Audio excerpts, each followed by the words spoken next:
there is a problem there, and one has to be honest about those things. There is a problem that you can end up being useful to people who you don't particularly like.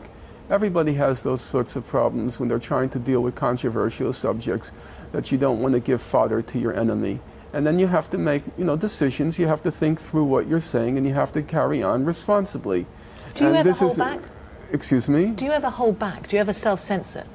Yeah, the Holocaust industry is now an old book for me. As I said, it's 10 years ago. But when I wrote the book, I can say to you metaphorically, my parents had already passed away, but metaphorically, my parents were right behind me. They were looking at me over my shoulders, and they were looking at every word.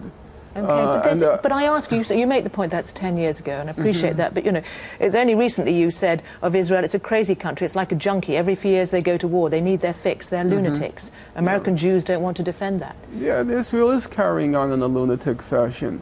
I would like to ask you... And Hezbollah, who you went to meet? I would like to ask you, name me another country in the world. 2003, Israel was the cheerleaders for the war in Iraq.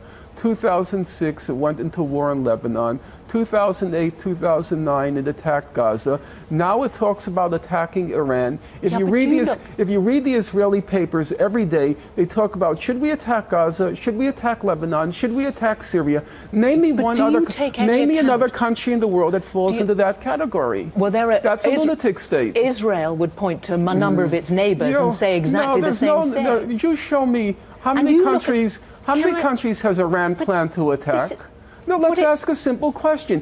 How many countries in the last 10 years has Iran attacked? When you look... No, that's a fair question. How many countries in the last 10 years has Iran attacked? When you look at the history of Israel, do you not have some sympathy or understanding, people would ask, as to why they feel threatened and why we're not talking they about why they feel threatened. We're talking about a country that every 2 or 3 years goes to war.